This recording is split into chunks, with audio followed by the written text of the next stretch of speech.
25 মে'ত ঘোষণা হ'ব মেট্ৰিকৰ ফলাফল 30 মে'ৰ পূৰ্বে ঘোষণা হ'ব উচ্চতৰ মাধ্যমিকৰ ফলাফল ফলাফল ঘোষণাৰ পূৰ্বে ত্ৰুটিহীন ফলাফলৰ দাবী আছুৰ ৰাজ্যৰ 3,56,707 গৰাকী পৰীক্ষাৰ্থীৰ ভাগ্য নিৰ্ণয় হ'ব অহা 25 মে'ত অপেক্ষাৰ অন্ত পেলাই অসম মাধ্যমিক শিক্ষা পৰিষদে আনুষ্ঠানিকভাৱে ঘোষণা কৰিলে 25 মে'ত ঘোষণা কৰা হ'ব হাইস্কুল শিক্ষান্ত পৰীক্ষাৰ ফলাফল এই বৰ্ষত সেৱাৰ অধীনত 3,56,707 গৰাকী ছাত্ৰ-ছাত্ৰী অৱতীৰ্ণ হৈছিল ইয়াৰে 9,442 গৰাকী অৱতীৰ্ণ হৈছিল হাই মাদ্ৰাছা পৰীক্ষাত দিনৰ 11 বজাত ফলাফল লাভ কৰিব পাৰিব ছাত্ৰ-ছাত্ৰীয়ে সেৱাৰ 10টাকৈ ৱেবছাইটত 9 বজাত উপলব্ধ হ'ব ৰিজাল্ট ইয়াৰ উপৰিও ফলাফলৰ দিনাই মাৰ্কশ্বিট লাভ কৰিব পাৰিব ছাত্ৰ-ছাত্ৰীয়ে আজি অফিচিয়েলি ঘোষণা কৰিবলৈ বিচাৰিছোঁ অহা 25 মে'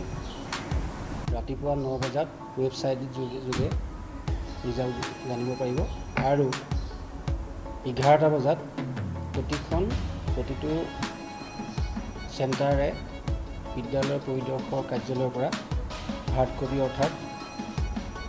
result sheet plus marksheet certificate তেওঁলোকে 7টা বজাত সংগ্ৰহ কৰি তেওঁলোকে নিজৰ চেণ্টাৰত 11টা বজাত ঘোষণা কৰিব ইফালে তাৰিখ চূড়ান্ত নহলেও 30 মে'ৰ পূৰ্বে ঘোষণা কৰা হ'ব উচ্চতৰ মাধ্যমিক চূড়ান্ত বৰ্ষৰ ফলাফল এই কথা স্পষ্ট কৰিছে অসম উচ্চতৰ মাধ্যমিক শিক্ষা সংসদে এদিন ডেৰদিন দুদিন আগবঢ়া পিছপৰা এইটো আজিও কৰিব পৰা কিন্তু আমি আটমষ্ট ট্ৰাই কৰিছোঁ আমি 30 তাৰিখৰ ভিতৰত ৰিজাল্ট দিম কি কাৰণে যদি ইতিমধ্যে কম্পিটিশ্যন পৰীক্ষাবোৰ হ'ল আমাৰ ল'ৰা ছোৱালীবোৰৰ মাৰ্কশ্বিটবোৰ বহুত প্ৰয়োজন আছে যিবোৰ বাহিৰলৈ যাব আৰু এইটো আমাৰ পৰাই পাব আৰু পাওঁতে আমি একেকোবে মাৰ্কশ্বিট আৰু চাৰ্টিফিকেট ৰিজাল্টৰ লগত ডিষ্ট্ৰিক্টত আমি দি দিম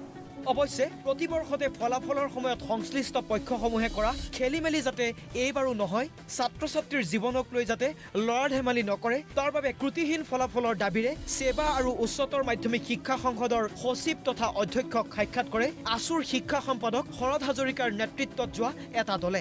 সদৌ অসম ছাত্ৰ সন্থাৰ এটি প্ৰতিনিধি দলে আজি আমি সেৱা আৰু কাউন্সিলৰ অধ্যক্ষ আৰু সচিবক পৃথকভাৱে লগ কৰিছোঁ আৰু লগ কৰি আমি সুকীয়াভাৱে দুখন স্মাৰকপত্ৰ প্ৰদান কৰিছোঁ যিহেতু হাইস্কুল শিক্ষান্ত পৰীক্ষা আৰু উচ্চতৰ মাধ্যমিক চূড়ান্ত পৰীক্ষাৰ ফলাফল ঘোষণাৰ সময়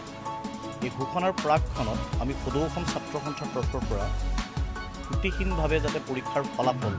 ঘোষণা কৰে এই সম্পৰ্কত আমি দাবী উত্থাপন কৰিছোঁ অপেক্ষা মাথো এতিয়া 25 মে'লৈ কেমেৰা পাৰ্চন উপমন্য ৰাভাৰ সৈতে লক্ষ্যজিৎ গোহাঁইৰ ৰিপৰ্ট প্ৰতিদিন টাইম